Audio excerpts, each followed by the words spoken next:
Yes, it is. Facebook Live. Give this a couple of minutes before we get started. Monday night, the Contractor's Mind. Hello, I'm Brian Adams, the Contractor's Contractor. Tonight I'm going to be sharing real quick 3 tips on how to give better estimates, how to close and sell, secure more deals, and last we're going to touch on how you can get away from giving free estimates. So let's get started. Free estimates. No, that's what we're ending with. Save the best for last.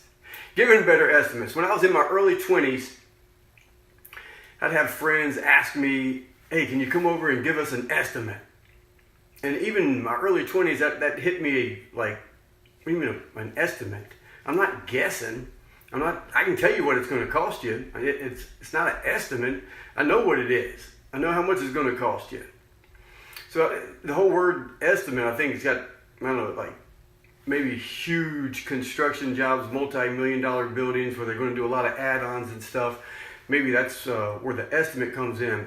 But for us smaller guys and contractors, you've been doing this for years. You know how much it's going to cost someone. So giving better estimates, let's think about that for a second. When a new client calls you up and says, hey, I need to get an estimate, and we all heard, I'm getting 3 estimates, going to go with the middle one. Yeah. So what they're saying is they found you, someone referred you, they found you, internet, whatever. They know you do a trade. They know that you can help them. They've got a need. You can fulfill it. What they want to know is how much you're going to charge. So out of the blue, they're going to ask 3 people to paint their bedroom, and whoever comes in there, maybe with the best price, that's the one they're going to go with. They just need to figure out what it is that you're going to charge and who they're going to go with. So giving better estimates is the more detailed you can be in that estimate, meaning the better you can educate them on what it is that they're looking for. So if they're doing roofing, if they're doing plumbing, whatever it is that they called you up and they're asking you to give them a so-called estimate on, what you want to do is go in and really find out what it is that they really want. Is it the room painted? What the plumbing leaking? They need to repipe. The roof's leaking. Talk to them and give them in detail how it is that you will do the project. Tell them exactly how you come in, what time you get there, what it's going to be like when you unload the truck, when the guys come in. You're going to lay out the paper, the drop cloths, whatever. Go into as much detail as you can on how you do the project. And that's going to give you a better estimate, a better price, a better whatever it is that you're trying to do. Because given the estimate, here's trying to get ahead of myself, is how do you come up with that number? You as the contractor, the subcontractor. Is it that you go in and whatever your the standard industry price is that what you're quoting them? If it's $3 a yard for carpet, is that what you're doing? Just measuring it out and here it is, this is what everybody else is charging. Maybe the other guy's going to be a little bit cheaper, a little bit more, but you're going with the middle price. How are you even coming up with that number? See, if you don't know your numbers, how much money, how much profit do you need to make? Gross profit, you need to be making at least, shoot for 60, but at least 50%. That means after you've paid everybody out, the suppliers, your employees, the gross profit. You want at least 50%, shoot for 60%. You can come up with that number. But yeah, the industry is only going to allow, if someone's coming in with a price for $1,000 and you're at $5,000, there's got to be a huge reason why that is. But you need to know, I need to know as your coach, how are you coming up with that number before you start giving it to them? So that's what you got to look at when you're giving estimates. Now the other thing, giving better estimates, getting to the client, it goes into what we want to talk about, securing and closing the deal. And here's the thing, I don't care if you're painting, if you're plumbing, whatever it is, if you're answering the phone, this is it, man. Never, ever talk about the project first. The first thing that you do is become friends with whoever it is that you're talking to. I don't care if they're calling. I don't care if you show up at their house. I don't care if they come to your warehouse or their showroom. First and foremost, you make friends with them. We do business with people we know, like, and trust. And that's people who are just like us. You have something in common with everyone you meet. It's up to you to find out what that is.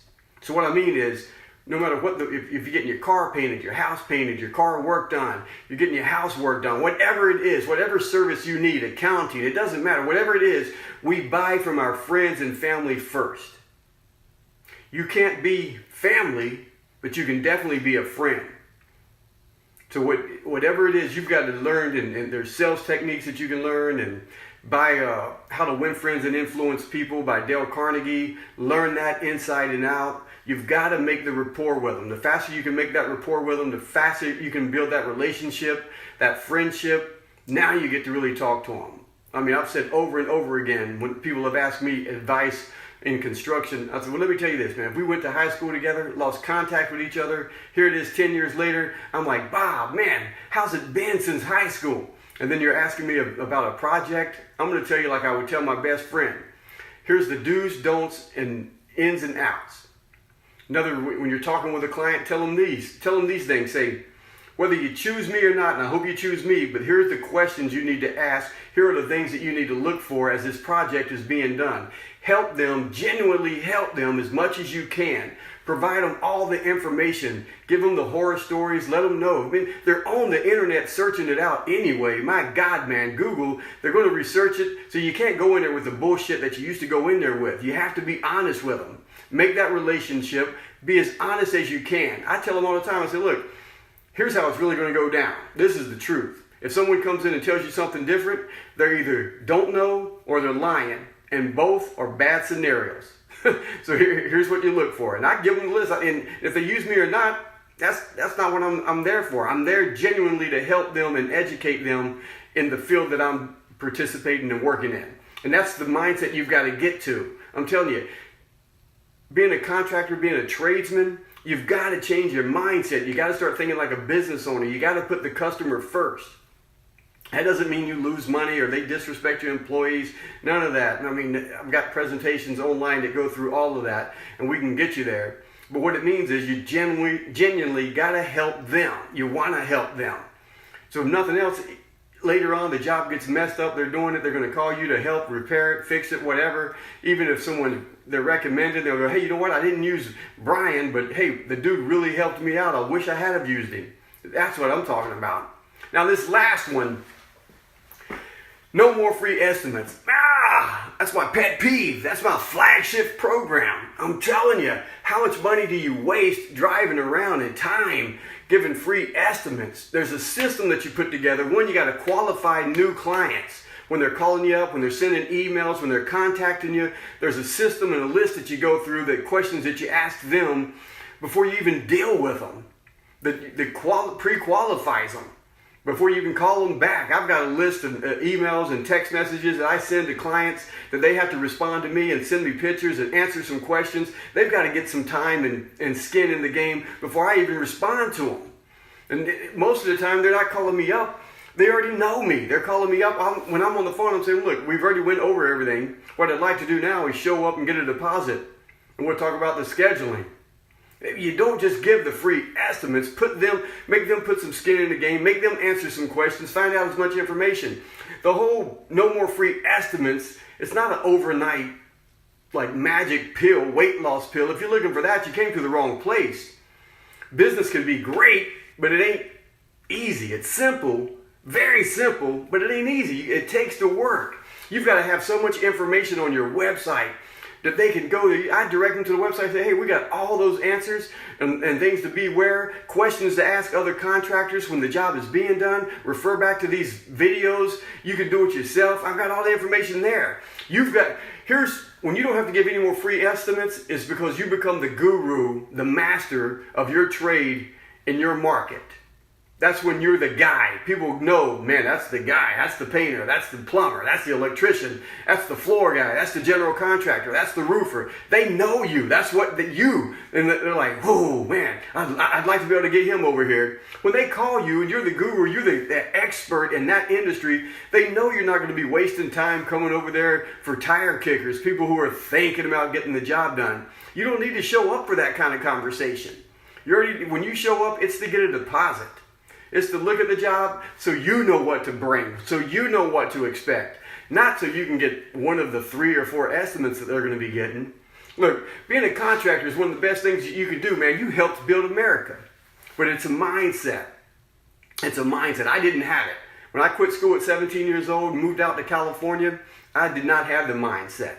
I got into construction, the only job I ever had.